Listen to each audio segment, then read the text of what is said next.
Yep, there is trouble in Manchester. The boss Ruben Amorim is also beginning to say things that are really showing that he's beginning to shake. The situation at Manchester United is becoming extremely worrying. It's a concern.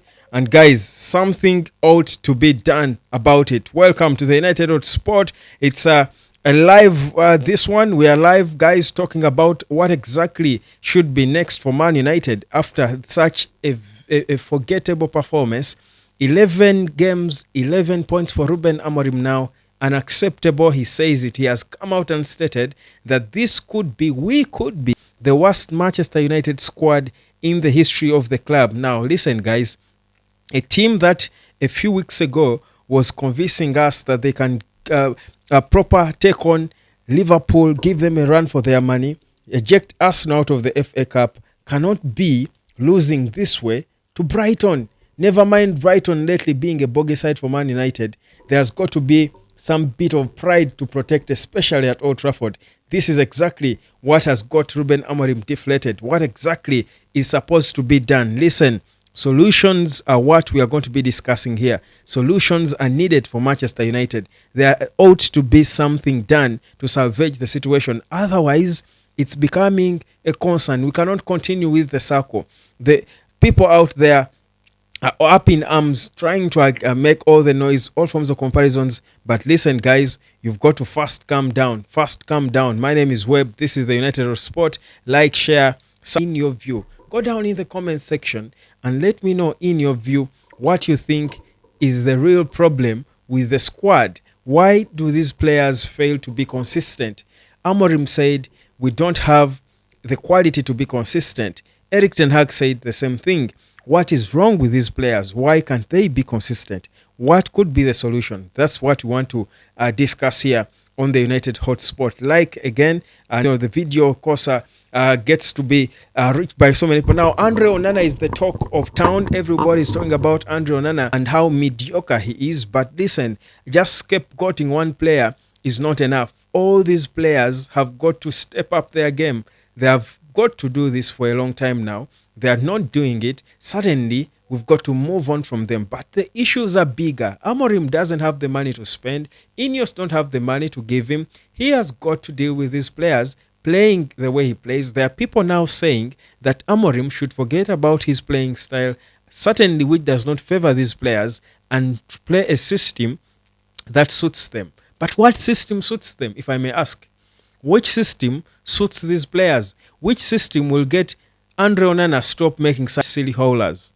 What system will get these players play with a better attitude? What system will get these players fight for the team? Guys, it's not the system. It's the personnel. It's the players. And that's where I'm going to focus on this talk on. Which departments do need bolstering? Which departments need support? Which departments have got to be improved?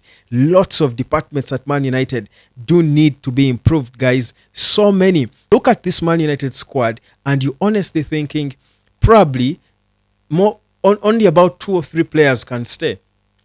Only 3 or 4 players, perhaps at most, are good enough to be putting on the Man United jersey. In all departments, there are issues. And now, even the goalkeeping department is beginning to be a glaring problem. What is the solution? So, this is what Ruben Amorim said after the game. He said in the post-match press conference, of course, frustrated like any one of us would be, with such a performance, a shame in front of your home fans. An away team in Brighton comes and they want it more. They want it more. Man United players do not want it more. Do not want it more than an opponent they face. It's only against Liverpool and Arsenal that they will step up their game because they know it's a rivalry. It's not how football is supposed to be played. If you're going to compete in the league, it's a marathon. You've got to want every game. You've got to play for your life. You're a Man United player. You've got to fight for the badge. It was a memorable day. One of the greatest players in the history of Man United, Dennis Law, has died, and this is the first game you're paying tribute to Dennis Law. His spirit might have wanted to sneak back into its body, come there at Old Trafford and shock the life out of all those players. None of those players deserve to be wearing that black that black armband. in mourning Dennis. So they did not mourn him one bit. They did not. In any case, it was the Brighton players who looked like they had a fight. They had reason to fight. What is the motivation of these players? They're not motivated to play for themselves. They're not motivated to play for the badge, not for the families. What is their motivation? What? Not even the money, seems, because they don't care. It looks like they don't care about having another contract at Man United. Because I'll tell you this: if Andrew Onana leaves Man United, he will not go in a big. Loris Karius was at some point the best goalkeeper in the Premier League when he was at Liverpool. Just the howlers he made in the Champions League destroyed him. I think it was recently that he was, wanted by, Schalke, or I don't know, I forget the club. A small club wanted to get him out of his misery because he was unattached for a long time. Listen, guys, these players do not care about football. They are not passionate about the game. They don't love football. They don't care. You don't expect them to perform in a demanding structure and a demanding manager like Ruben Amorim. Certainly, they are beginning to give up. He said that in the last parts of the game, and we all saw it, these players were doing their stuff. They were not playing in his structure. Every player was doing what they want. He says this is the last time he's seeing that. We can lose a game, but you don't play what you want. Stick to my instructions. Play how I want football to be played. Play my way, and I will defend that. He said this is the last time that is happening. I will tell you, if you look at that facial expression behind that, those dubious stats, this man is going to cause a storm on them players. They don't know what's coming at them. And listen, he's got the full backing of Ineos. Now, the only thing that is going to help some of these players is the fact that there is no money. But Garnacho is not helping himself. There are fans out there who are crying and hoping that Man United doesn't sell Garnacho. His performances are not doing him any favors. He's just falling on the ground. He's grinding down into the ground as if he's trying to discover oil in Old Trafford. And you're thinking, you're a 20-year-old kid trying to fight for your career and you're running like that? You cannot stay up on your toes? What is wrong with you? But let's talk about it, fam. Tua and Tebe, I see you. It's not the system. It's the players. Good evening, everyone. Good evening, fam. It is indeed, I agree. It's not the system. It's the players. Bigiro, Hosanna, Webb. Let me tell you, players need to be washed out of Man U and be forgotten about. That's the thing. That's why Hosanna, you see why I agree with you 100%. I feel bad when I see people trying to defend Rashford and Garnacho. Someone is saying we're selling Rashford, we're selling Garnacho, and people are going, no, you cannot do that mistake. This is, and you see there are even people who are still clinging on to Casemiro, guys. Casemiro cannot get into the Ruben Amorim team no more because he can't run. There is a video. Which game was it? Should have been Bournemouth or something. Amorim is telling Casemiro, run from deep, go and press. Casemiro couldn't move. He couldn't run. He cannot play in this system. It's too demanding. Kobe Maino is only 19, but boy can't run. Guys, we are done pampering all these players. We know their potential, but they just do not have the fight in them. They don't have the consistency. The lungs, they are just not it. And you see, let me tell you something. The brain dictates, I think, controls every part of the body. If your brain is focused and determined to do something, your heart will sustain you, your body will sustain you, your legs will sustain you. Let me tell you, if you felt so tired, you were so something you fear, dropped on the bed, you would really get the energy to stand up and run. Because your brain controls all other body organs. That's why when someone's brain is dead, even if your heart is still beating, your brain is dead, you're dead. Legally, someone's brain dead is dead. So these Man United players just do not have it. It's a mental problem. They have got huge mental problems. How do you play with Brighton at Old Trafford and they pass you like it's the Sunday League, like you're a Sunday League team? Yet just a few days ago, you were running over with 10 men, running over Arsenal, knocking them out of a cup competition that their only chance to, the only cup they can logically win. A few days ago, you were taking on Liverpool, the best team in Europe, man to man. You are matching them in everything, beating them at certain things, and Brighton at home is destroying you. How do you explain that? How will I tell my kids, My son has been laughing at me. Newcastle lost. I laughed at him yesterday. He's been laughing at me today. How do I explain to him why Man United lost? Tell me. How? With all these players who are earning crazy wages. Kobe wants 200,000 quid per week. For what? What is he doing? So there's need of a complete overhaul of this team. I'm not going to sit here and listen to people attack Ruben Amorim and how is the problem. Should have brought on this one or the other. Why did he start this guy or the other? Guys, everyone is a problem. Ugarte, good as he is, he's getting silly cards. But you know why? He's playing with frustration because next to him is a slow Kobe Maino who is making him run into everything. But because Kobe can't run, he's always caught offside. I keep saying, why in the world are they still playing Kobe next to Ugarte? That is not Kobe's and it will never be. Never. You cannot convince me. You either sell him or play him right as a number 10. Kobe will never be good playing next to Ugarte because he will never get the speed, get the pace. Kobe is more of a Mesut Ozil. He's a more of an Ozil. That's calm Zidane style of players. And I'm not saying his quality is as good as Zidane. What I'm saying is the profile of Kobe is that slow, sluggish, guy who enjoys being on the ball, with playing with enjoyments and swag and play a nice pass if we can. Those are the things they should be molding Kobe into. But the duties in the middle of the park that are defensive need robust players like Ugarte with a partner who balances him. Kobe is not N'Golo Kante. They are killing the boy. He was a number 10. He was a striker all throughout his youthful academy that led him into the senior team. But just because somehow when United had a need and they played him there, everybody is now is sort of convinced now that Kobe is a defensive midfielder. He's not, fam. He's not. That's why he's shown most when playing as a striker, as a 10, because he enjoy playing more in the opposition third. He can try and press from there, but not defensively. He can't sprint back. You need players who have got lungs to sprint. The guy has a muscle as big as the whole world. He cannot run like that. Let's get proper position per position, guys. I'm going to attack this team position per position, starting with goal.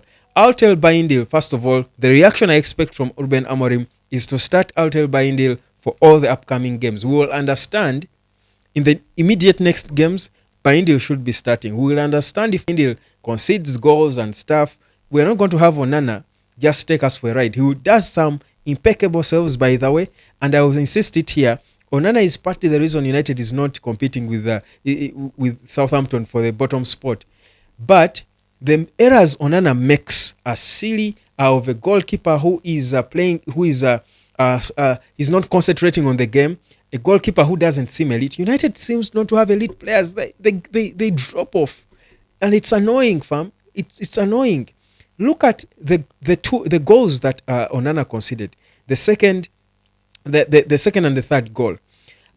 Mazraoui is fighting with that boy. That Brighton kid, sharp guy.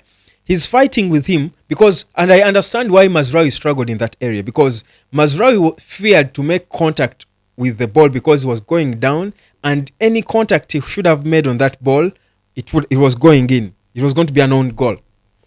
There was practically no way Mazraoui could have cleared that ball. All Mazraoui was trying to do was to try as much as possible to shield Mitoma. It was Mitoma, I think, from reaching the ball, in the hope that Andre Onana, as the goalkeeper, the elite goalkeeper he should be, who was bought for nearly 50 million quid, would come to collect that ball or to either punch it away or even just collect it, because Onana wasn't far from that ball, but he was ball watching. He was just watching it. He froze in one place, and you're thinking, is it too cold in Manchester? Is it that cold in Manchester? I know the winter is too cold lately. Did he freeze, like literally? Because how do you explain an elite goalkeeper fail to go and collect that ball? I think even Mazraoui must have been thinking, what's wrong with this guy? What's wrong with this guy? Come and pick the ball. I'm fighting with this guy. The guy sneaked his boot through Mazraoui and just touched the ball and it had to go in. That's one. The third goal, there was no threat at all. Onana was here diagonally, but Elite is also between Onana and I think was Mitoma, whichever player, the Brighton player who was attacking the ball. Why was Onana diving and stretching like he was making a world-class save? Why was there a need for Onana to dive in that case? Couldn't he have just ran and collected that ball? Couldn't he? Okay, if he wanted to dive, couldn't he just dive? Even if he left the ball and made no contact with it, there was no one on the other end of the field. That ball would have gone out for a goal kick. Is that something you blame on Ruben Amorim? Are you going to blame Ruben Amorim for that? Look at the direct corner he conceded. Think about all the silly goals Onana has conceded, even when Erik ten Hag was still there, and you get what I'm saying. I said it before here that Onana is a good goalkeeper, potentially a good goalkeeper, needed a proper solid guy to check him. I'm saying it here now with all confidence in me that Onana's time at Man United is no more. Look at how he fears now. The thing that defined Onana and why the justification of him joining Man United to replace David De Gea was him being a ball-playing goalkeeper. But listen, you saw what happened. United is trailing. You want a goal. Onana gets the ball. Instead of launching a counter, Ahmad is sprinting. Ahmad is always sharp and sprinting far wide. Onana is just holding the ball and looking around like this. Game intelligence. These players are not smart. Amorim keeps alluding to that. These players are not smart. I saw him at half time calling Dalot and telling him, use your head. Dalot has the worst football IQ I've seen in a footballer. His IQ is worse than none. It's so bad. These are Man United players who are supposed to be elite. Their confidence. They fear the ball. They can't calmly pick the ball and make use of it. When they get it, they panic. Are they under pressure? And it cannot be that it's because Amorim is teaching them a new way, that they are learning and panic. It's okay. We don't expect them to be perfect at it. The guy has only been there for just a few months. In fact, he has done a lot to change the identity of the whole team. But guys, you're professional footballers. How can you not be able to just control them? How can Brighton players, I think the whole Brighton squad can start ahead of Man U, with the exception of Bruno and Ahmad. They're the only players who can start in Brighton. The whole Brighton team, about 8 of their players are direct starters in this Man U. They were passing the ball for fun. Let me speak again to Man United players. So for Onana, I'll tell you his time. The only thing that will save Andrew Onana is the lack of funds. That there is no money for Amorim to spend. But I'll tell you this, Andrew Onana's days are beginning to get numbered. Never mind the saves he makes. You see, you cannot make so many 2-1-3 magical saves next day and the other day you're making the silliest of howlers. It's unacceptable. It's unacceptable because then people are not going to be sure which one is going to turn up. People cannot be sure of which one is going to. You're just holding people at transfer. Like let's hope it's the good Onana who will show up, the one who makes saves, world class saves. Let's hope. But you see, Onana plays a lot in his head. So right now, United is going to be playing survival football. But survival football in such a difficult system, disintegration, the players are not confident. Amorim is going to destroy them for changing how they play, not listening to instructions. He's going to destroy them after today's game. So how will they react in the coming games? So Onana, there is need for a goalkeeper. Eventually, when the funds are available, there will be need for a new goalkeeper. That I will tell you this. I will tell you. And Amorim noted that. Let's go into the back line. Lenny Yoro has got a long way to go. That's for certain. And I won't dwell a lot on an 18-year-old kid who is just new in the Premier League and blah, blah, blah. I won't dwell on him. We know his potential. I won't dwell on Lenny Yoro. Let's get into the central defenders, the Elite and Maguire. They have been okay in the past games. They have been okay. But there is a certain consistent lack of concentration from the defenders of Man United that confuses you. There are moments when they just lose concentration and you're thinking, let me use the example of Nusal Mazraoui. And I've been saying this consistently. Mazraoui was a brilliant signing. A brilliant signing for Man United.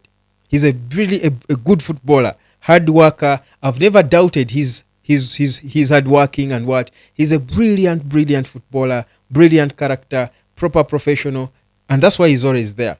But I feel like he has been overplayed a bit. He has played a game too many, and now he has ended up losing the things that defined his game.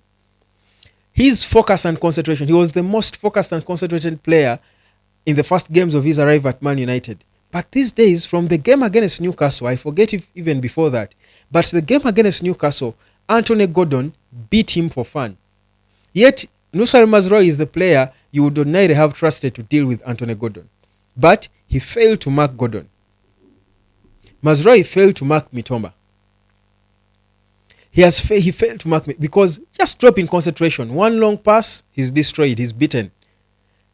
Just dropping in concentration. There is need for an organizer, a Van Dijk-like centre-back, a Saliba or Gabriel Megales centre-back, a big defender, a big centre-back to organize the team. Because if you have a weak goalkeeper behind you, you need a proper man in the defense. That's why if you think about all the best teams you've watched in football, go down as far as history, you will realize that always the best team's powerful defender. Man United, Sir Alex Ferguson always ensured that he got the right defenders. When Man United was playing so well under Ole Gunnar Solskjaer, Harry Maguire was that defender. Man United always, any club, Man U, Arsenal, think about the Arsene Wenger's Arsenal, think about Jose Mourinho's Chelsea, think about Sandro Martinez, who plays on the left, but we also know his disadvantages. He's short and everything. So, for me, if you have a bad goalkeeper, you need a big centre-back who is going to give the goalkeeper the confidence, but also organize the team so that the defense isn't and the goalkeeper are not overly exposed. He's not there. That's why Man United's midfield is beginning to leak. Yet Ugarte was brought in to stabilize the middle, but because there is no organizer in the back, the goalkeeper is jittery. There is no big centre back to organize from the back, so the middle is just leaking. They are just running through them like a tsunami, a waterfall. Those are issues. So Man United needs a big centre back at the very least. That's an urgent signing. That's one of the first signings they need to make. A leader in the back is needed. Let's go in the midfield. You've got Ugarte and Mai Kobe. You all know my opinions about Kobe. I love Kobe. We all love Kobe. He's a talented player. Nothing you can say bad we can say about. But naturally, his style of football, his nature, Kobe is a calm player. He's a slow and calm player. He's not robust. In the Premier League, the intensity of the Premier League, you need Ugarte can play in the Premier League, but he cannot play alone. With Kobe, he's literally playing alone. That's why Kobe is always caught off guard. Whenever he goes into the attack, he comes late. He arrives late when he's coming back. So United needs to buy a midfielder to balance it up. Toby Collier has got the energy, he's got the work rate, he's animated. He looks like he's the guy for now among those that we have and try to balance it up. I want to see Toby playing with Ugarte. I want to see that and make a proper judgment, because Kobe and Ugarte it doesn't work. It doesn't work. It's too shaky. It's too unbalanced. It puts a lot of load on Ugarte, and he's forced into error. I don't remember a game when Ugarte was not shown a card. I think Ugarte gets a yellow card literally almost in every game he plays for Man United. Am I right? Am I wrong? If he hasn't, it's 1 or 2 games. The guy is always getting a card, He's always getting a card. Why? Because he has to run everywhere. He's the one fighting. Kobe, meanwhile, is pretending somehow, somewhere. So either Amorim, use Kobe elsewhere, keep him on the bench, play Bruno there. If you can't play Kobe as a 10 and try that out, play Bruno there. But the midfield is beginning to shake, and you do all recall that midfield shake-up is what caused big problems for Erik ten Hag. The moment Casemiro was off, there was an issue. Ugarte was brought in to replace Casemiro. We realize now that then Ugarte is exposed alone. He needs a partner. So there is a big need there. So those are two big play signings that are needed. Toby Collier is promising. For now, we can work with Toby Collier, but there is a transfer window. And in this transfer window, guys, just a minute.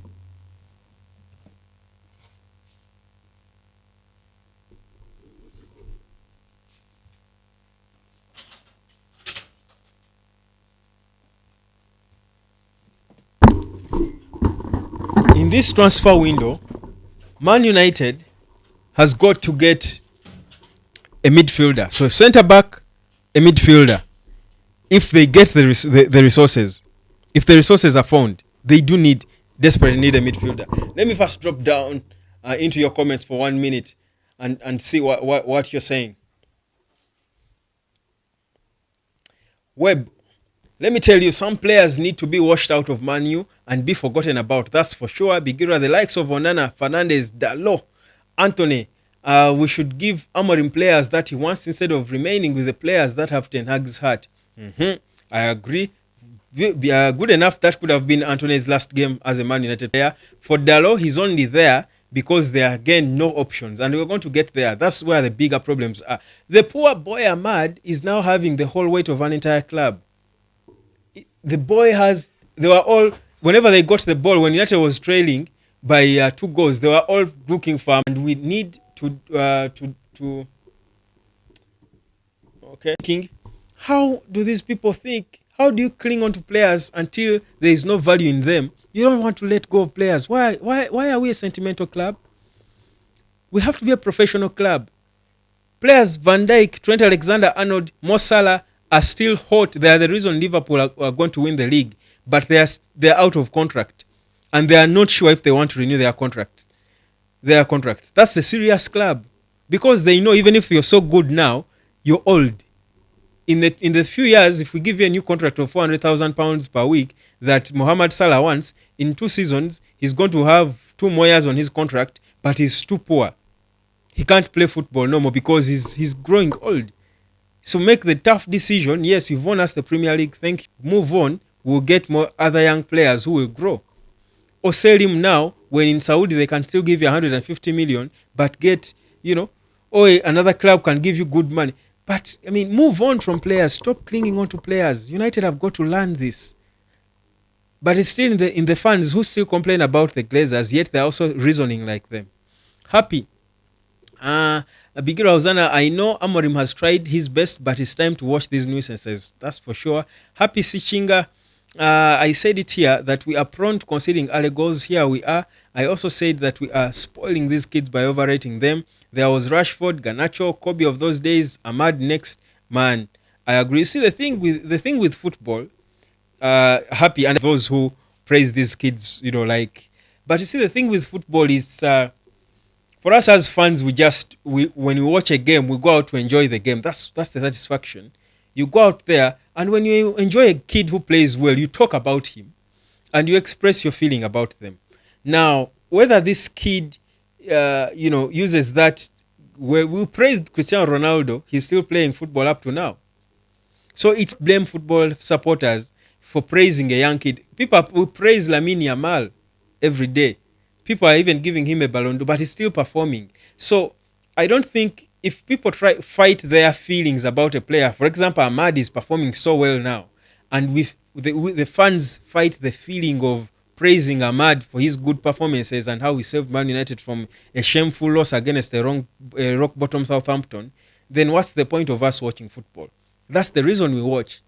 So it's not, the blame shouldn't be on the fans who praise these kids when they do well, because fans know they will not do well for forever, but it's upon them then to react and respond. Their teams around them, the managers, to deal with them and handle them in ways that won't then let them be carried away by the praises.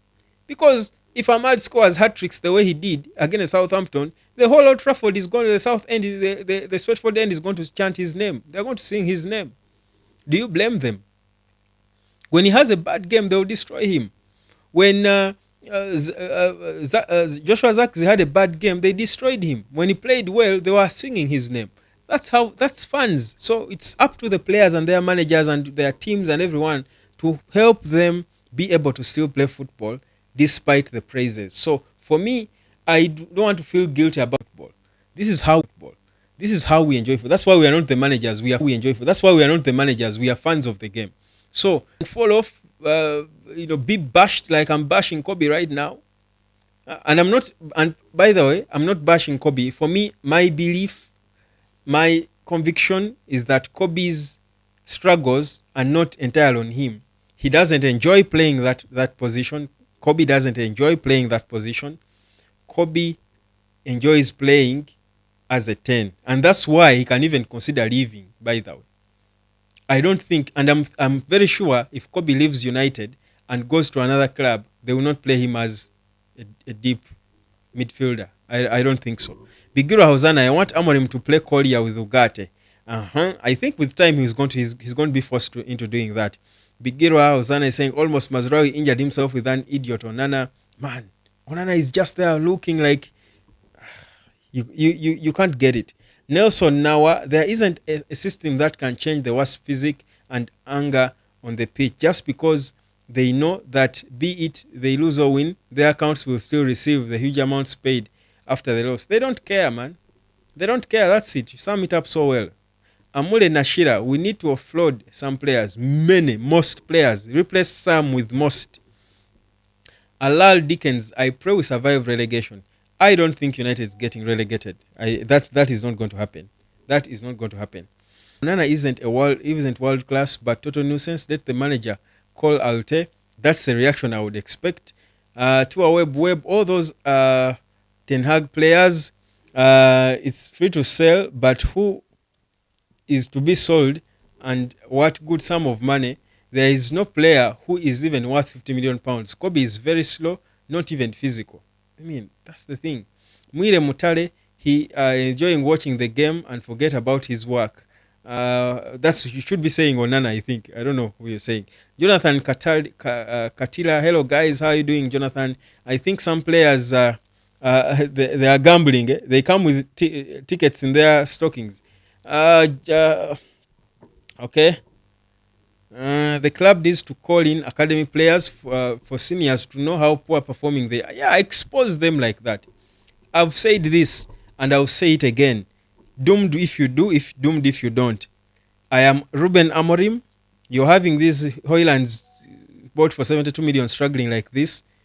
I will call the Shellesses. I will call the Chido Obis, whichever. I'll pick the most exciting young kid from the academy and put him there. I will tell him just stay there. When the ball comes, find a way of scoring. I'll put him there just to expose these too expensive for nothing guys. Yeah. Trust the young kids and put Dalo, such poor game intelligence.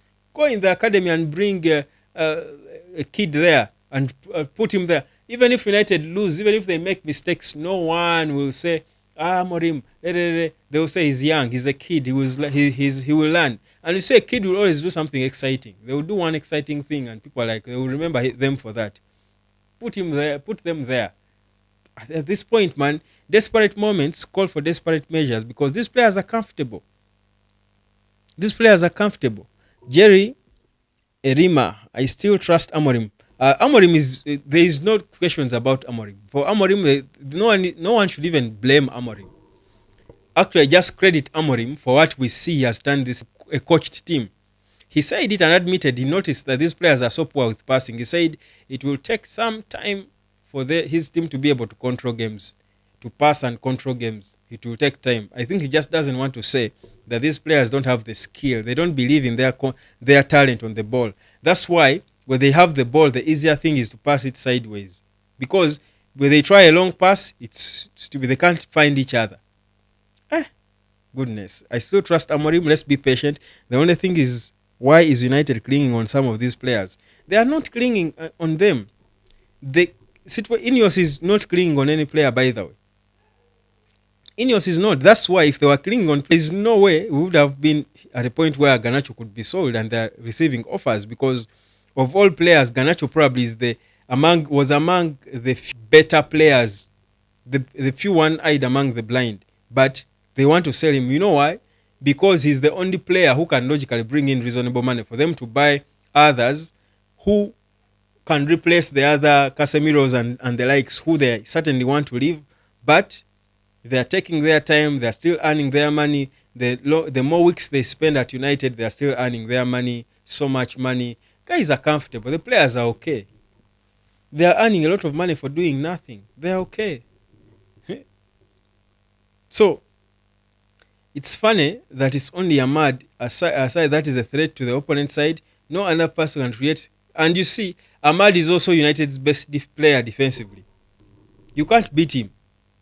Ahmad, I remember against Gordon, against Newcastle, Mazraoui was beaten whenever Gordon got a chance. Ahmad marked him once and he got the ball off him. He did it today. Ahmad is the best at United at everything, at pressing, at what, and he presses the ball. When Ahmad comes for the ball, he gets it. I don't even know how that boy does it. When he looks at that ball and starts sprinting to it, his timing, he gets it. He's like a pickpocket. It's called a pickpocket or a pickpocket? Him, the desire, he wanted that contract. He worked for it and he earned it. Most of these other guys did not earn. Onana did not earn his contract. Onana is a blessed guy. He's blessed. Abdekali Amos, Onana should be investigated for betting. Those were errors you can't explain, and all these players should be taken for mental checkup, because most of them, the players, their state of mind can perform.